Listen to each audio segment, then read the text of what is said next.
আদালতের অনুমতি নিয়ে মোথাবাড়িতে বিরোধী দলনেতা শুভেন্দু অধিকারী। কলকাতা হাইকোর্টের অনুমতি নিয়ে শুক্রবার বিজেপি সমর্থিত ক্ষতিগ্রস্ত পরিবারগুলির সঙ্গে দেখা করেন তিনি। বিজেপি নেতাকে সামনে পেয়ে কান্নায় ভেঙে পড়েন তারা। ক্ষতিগ্রস্ত ৮৬টি পরিবারের হাতে আর্থিক সাহায্য তুলে দেন বিজেপি নেতা। সংবাদ মাধ্যমের মুখোমুখি হয়ে তিনি জানিয়েছেন, হাইকোর্ট থেকে 4টি পয়েন্টে যাওয়ার অনুমতি পেয়েছেন।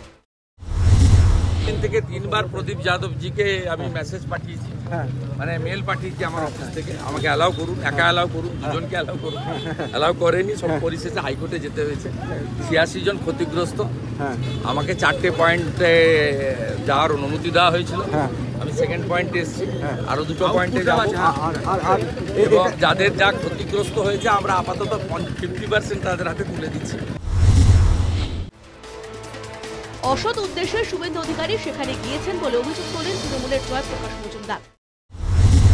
হাইকোর্ট নির্দিষ্টভাবে বলে দিয়েছেন কোনোভাবে কোনো উস্কানিমূলক কথাবার্তা বলা চলবে না এবং কমিউনাল হারমোনি নষ্ট হতে পারে এমন কিছু করা যাবে না। কিন্তু শুভেন্দু অধিকারীর প্রধান উদ্দেশ্য হচ্ছে যে সেখানে একটা ধর্মীয় অস্থিরতা তৈরি করা, এবং উনি নিজে খুব নিরাশ হয়ে গেছেন কারণ ঈদ কিংবা রামনবমীর সময় মোথাবাড়ি শান্ত ছিল, তাই আজকে আবার গেছেন যে মোথাবাড়িকে আরো উত্তেজিত করা যায় কিভাবে। তাই জন্য ওখানে বলছেন সিবিআই, এনআইএ ইত্যাদি, এসব দাবি তো কলকাতায় বসেই করতে পারতেন। আসলে আমরা খবর পেয়েছি যেটা, যে উনি ওখানে কিছু পয়সা করিও ডিস্ট্রিবিউট করবেন গুন্ডা বদমাইশদের মধ্যে, যাতে সামনের দিনে একটা অশান্তি তৈরি করা যায়। আমরা এই অপচেষ্টার গভীর নিন্দা করছি। অন্যদিকে মোথাবাড়ি ইস্যুতে শুক্রবার কর্মী সমর্থকদের নিয়ে মিছিল করে মালদার ডিএম অফিস ঘেরাও অভিযান করেন দিলীপ ঘোষ। তবে ডিএম অফিসের সামনে পৌঁছানোর আগেই পুলিশের ব্যারিকেডে আটকে যায় অংশগ্রহণকারীরা। এরপর সেখানেই রাজ্য শাসক দলের উদ্দেশ্যে ক্ষোভ উগরে দেন দিলীপ ঘোষ।